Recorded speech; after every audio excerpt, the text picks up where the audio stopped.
Cái gì nữa? Còn mua nữa là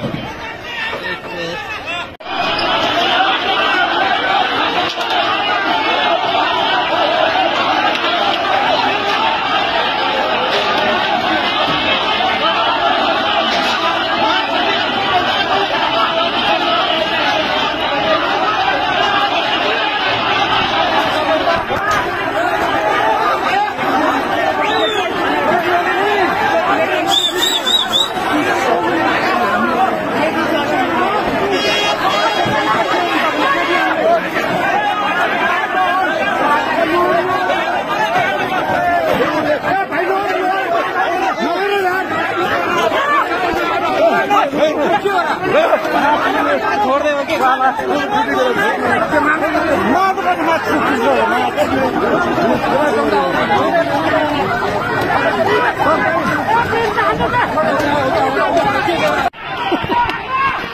cái gì nữa? Còn mua nữa là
lathi charge गरेको छ र हेर्नुहोस् यसरी भित्रबाट लुटपाट गरेर बाहिर निस्कँदै गरेकाहरूलाई हाटबटिनको सेक्युरिटी गार्डले लाठीले हानेको छ। बाहिरबाट ढुङ्गामुढा भित्र धेरै मानिस घुसेको अनुमान गर्न सकिन्छ। यो हुनु पक्कै पनि राम्रो होइन। फ्रिज लिएर हिँड्दैछन्। ल हेर्नुहोस् आइसक्रिमको डिप फ्रिज तानेर आन्दोलनकारीहरू अगाडि बढ्दै गरेको यो दृश्य हामीले देखाएका छौँ। हामीले फ्रिजभित्र भएको आइसक्रिम खोसाखोस भइराखेको अवस्था छ। निकै नै आतंकित अवस्था छ। मान्छे धेरै घाइते छन्। भित्र छिरेकाहरू यसरी सामान बोकेर हातमा सामान बोकेर बाहिरिँदै गरेको दृश्य हामीले देखाइरहेका छौँ। क्रेटका क्रेट फलफुल बाहिर निकालेर आन्दोलनकारीहरू फलफुल खाँदैछन्। यसले पक्कै पनि बङ्गलादेशको झल्को दिएको छ, विदेशको झल्को दिएको छ। स्वागतका लागि राखिएको यो घडा हेर्नुहोस् मेन सडकमा फालिएको छ। फलफुलका क्रेटहरू बाक्साहरू यसरी फालिएको छ र प्रहरी आइपुगेको छैन। शोकेसहरू यसरी तोडफोड भइराखेको अवस्था छ। यो कोटेश्वरको हाटबटी हेर्नुहोस् फलफुलहरू यहाँ देख्न सकिन्छ। मानिसहरू सामान बोक्दै भाग्दै दौडिँदै गरेको अवस्था देख्न सकिन्छ।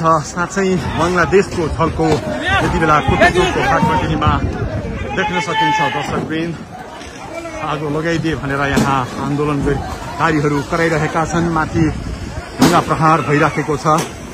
यो कोटेश्वरको हाटबटीको दृश्य हो दर्शकवृन्द।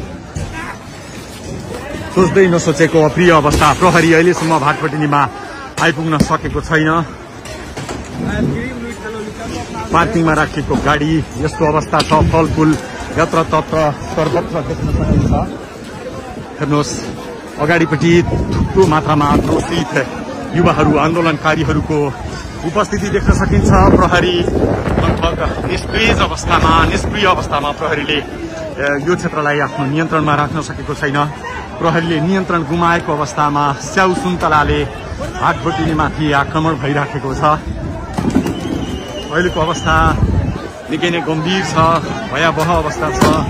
आश्चर्य लाग्यो दर्शकवृन्द, आश्चर्य लाग्दो दृश्य हामी तपाईलाई देखाइरहेका छौँ। कोटेश्वरको हाटबटिनीमा कोही बियर बोकेर निस्किएका छन्, कोही हुस्की बोकेर निस्किएका छन्, कोही फलफुल बोकेर निस्किएका छन्। अकल्पनीय दृश्य हामी देखिरहेका छौँ। हेर्नुहोस् रुसलान भुड्का बोकेर हिँडिरहेका छन्, फलफुल बोकेर हिँडिरहेका छन्। ओहो हो हो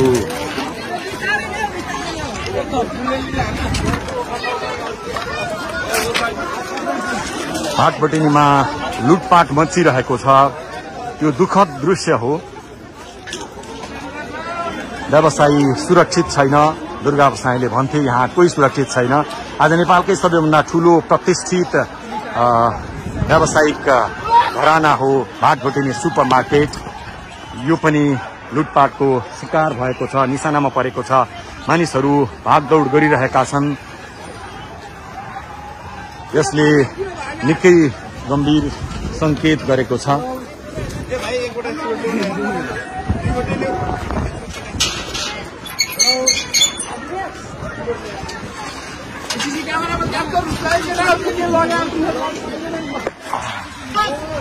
सेक्युरिटी गार्डले लाठीचार्ज गरेको छ। र हेर्नुहोस् यसरी भित्रबाट लुटपाट गरेर बाहिर निस्कँदै गरेकाहरूलाई भाटबटिनीको सेक्युरिटी गार्डले लाठीले हानेको छ।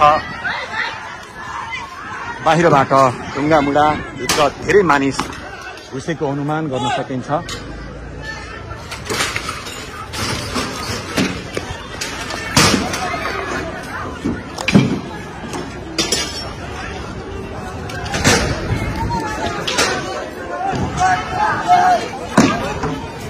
दर्शक पनि निकै नै अप्रिय अवस्था, डरलाग्दो अवस्था भाटबटिनी क्षेत्रमा देख्न सकिन्छ।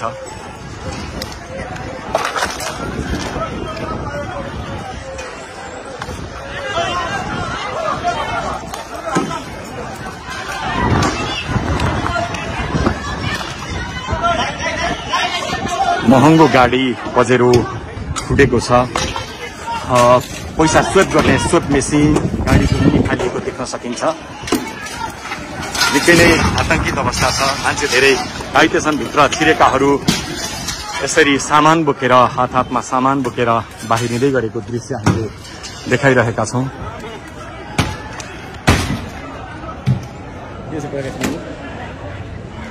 कोटेश्वरको भाटबटिनीमा यस्तो अप्रिय घटना हुन्छ कसैले अनुमान गरेका थिएनन्। आन्दोलनकारीको जत्था भाटबटिनीभित्र प्रवेश गरिसके पछाडि यति बेला अप्रिय अवस्था बनेको हो।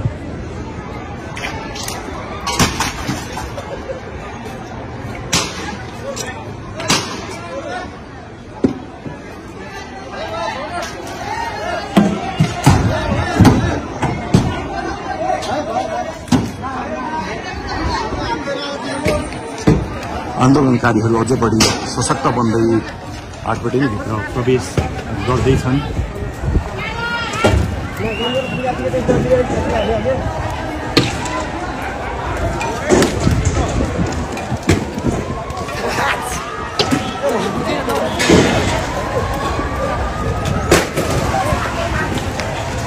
भागदौड मचिएको छ। निकै ठुलो मात्रामा मानिसहरू भित्र छिरेको अनुमान गर्न सकिन्छ। दर्शकले निकै ठुलो मात्रामा आन्दोलनकारीहरू भित्र छिरेको हुन सक्ने अनुमान गरिन्छ। माथिबाट भाटबटिनीका कर्मचारीहरू हेर्दैछन्। यद्यपि यहाँ आन्दोलनकारीहरू पसेको धेरै समय भइसके पनि सुरक्षाकर्मी निरीह जस्तै देखिएको छ। सुरक्षाकर्मी आउन सकेको छैन।